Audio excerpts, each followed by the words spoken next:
That is James Mennie. He is over at the Montreal Gazette. So, Jim, a couple of different things to sort of get to today. You want to start with all the fanfare going on in Ottawa right now, and Francis Scarpaleggia. Pretty big deal today to be appointed Speaker of the House for a Montreal MP. Well, yeah. I mean, I got to tell you, the first thing that went through my mind is I wonder if they're going to give him one of those air horns the Alouettes have banned from Molson Stadium. Yeah. Because, they're a pretty rowdy bunch in there. And I've never had the pleasure of interviewing Mr. Scarpaleggia, but I have heard him interviewed on CJAD on many occasions. He doesn't maybe I'm wrong. Maybe he's going to turn around and yell order like the best of them, sound like an act of God. But, I just hope he's ready for they don't drag those guys into that chair for nothing. I just hope he's ready for all the rough and tumble in there because I don't think they're going to be very well behaved. I think this Parliament is going to be extremely rambunctious because despite all the grandstanding, especially from the Conservatives and the party formerly known as the NDP, you know what? The Liberals are in charge. It's going to stay that way. So they're going to try and get as much attention as they can by yelling and screaming and, metaphorically throwing furniture around.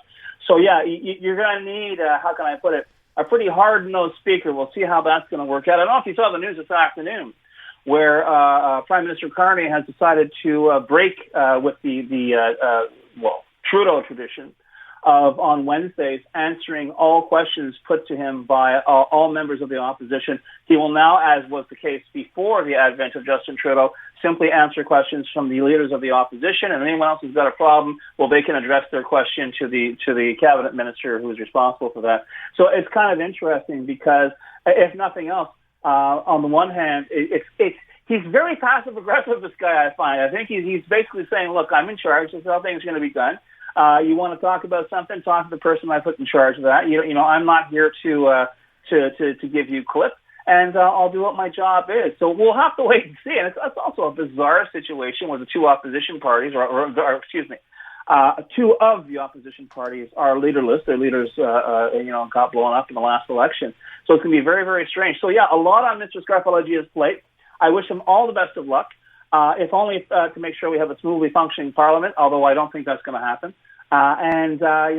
We'll wait and see. But man, oh man, what a week this is going to be, Aaron. I really think we're going to see the tone set, and we're also going to see perhaps a little more, perhaps much more, of Mark Carney and perhaps sides of Mark Carney we never knew existed.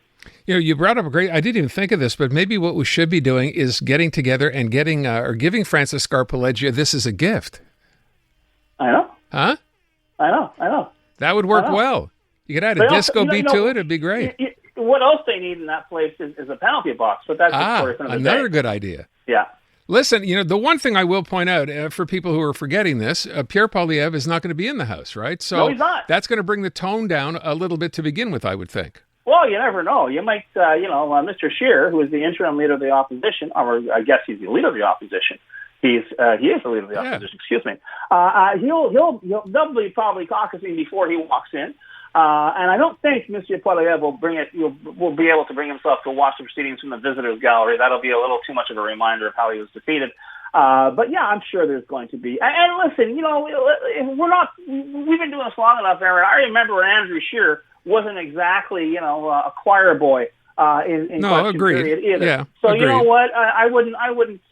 Like I say. But what's going to be interesting is to see what kind of pushback they get from Carney, because let's face it, he's already given some indications that, how can I put it? Some people say he doesn't suffer fools gladly. I'll just say he doesn't have as long a fuse of patience as some of his predecessors. I will, by the way, point out, and I want to get, because you mentioned it just a minute ago, for people who did not hear the news earlier today, the NDP is not going to have official party status in the House. So what does this mean? No. Well, it means basically, like I say, they're filling 7 seats. They will not have a daily shot at questioning the government. They have a reduced number of questions per week. I don't know what it is, but it's not daily. They probably will not be sitting on very many commissions, if any. Their budgets get slashed in terms of research, in terms of operational budgets. But what I love, it just rankles me, Aaron, that, we've got the NDP, which basically, how can I put it? Politically speaking, they got blown from here to Mars in the last election. We've got the interim leader, Don Davies, making noises like, well, could we have official party status anyway? Just because, we're the NDP. And the Liberals are going, no, I don't think so. You've got all the 7 seats. And then, Davies is turning around going, well, if you do the math, we hold the balance of power in there. Well, I guess if all the parties united to try and overthrow the government, but no one's going to do that. And quite frankly, even the Conservatives would be thinking twice or 9 times before they try to force a confidence vote or anything. I'm not saying there's not going to be a lot of theatrics, but nobody's going to want to go to an election 6 months from now, and nobody has the money to do so. So maybe, as opposed to presuming, we get this parking spot because we're the NDP, maybe what they should do is paint themselves their own parking spot, establish perhaps a new identity within the Commons, or, as I suggested, I think the day after the election, face the facts, cross the floor, and sit with the Liberal caucus. Yeah, which is my next question. This idea of crossing the floor, given the fact that they're not going to have official status, is this more or less likely, or does it even factor in? I think it might be a factor. I know they acknowledged, even the Liberals, and the anonymous sources in the Liberal Party acknowledged that since the election they were trying to rumble what's left of the NDP caucus to come across the floor. Maybe they're waiting for a decent interval to pass, but quite frankly, the idea that I think it was Mr. Davies who said that, you can't ignore the opinion of 1.2 million Canadians. Well, out of the 19 million Canadians who voted, that's not a very big slice. That's the entirety of the NDP's vote. But if you look at the 7 MPs who actually went to Ottawa, they did so on less than 145,000 votes. So everybody just take a deep breath, stare reality in the face, and ask yourself, how effective do you want to be in the next 4 years? And how effective do you want to be for your constituents?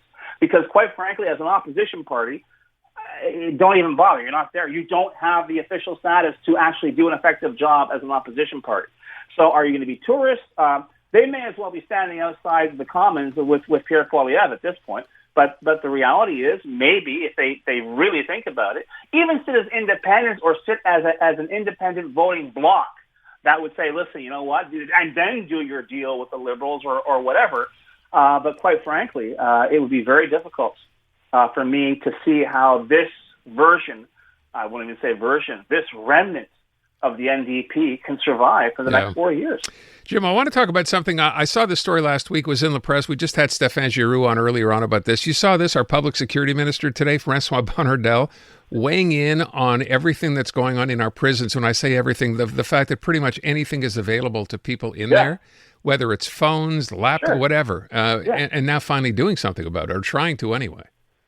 Well, good luck to him, because I've been covering that story since I started in this business, 4 decades ago. Whether you're talking, and if we're talking about Bonnardel, we're not talking about prisons. We're talking about provincial jails. We're talking about Bordeaux. We're talking about RDP. You don't need, torn from yesterday's headlines. These places have been problematic for decades, and it has become more complicated because of the use of drones. But the fact is, even Bordeaux is punishment in itself. And don't forget how many people are sent to Bordeaux simply on the basis that they're awaiting trial, right? If you don't make bail, you wind up in Bordeaux. But I got to tell you, it's a pretty rough and tumble place. And most of the fatalities, most of the prisoner fatalities that I've covered have taken place in provincial prisons, not in federal prisons. So, there is a problem. I wish them luck, but I honest to God, have no idea what François Bonnardel or anybody else can do, given the state of the system right now, unless they hit the reset completely, rehire everybody, because this is the entire infrastructure, Aaron. This is the entire administration of these places, and clearly there's something wrong. When you do have, a criminal hierarchy, when everybody at Bordeaux has a cell phone, really? Yeah. Really? It's kind of crazy, and it'd probably be easier to get kids in school to surrender their cell phones and to find these guys' cell phones. So it's going to be a very, very, very difficult issue to settle. James Mennie at the Montreal Gazette. Thank you, Jim. Demain.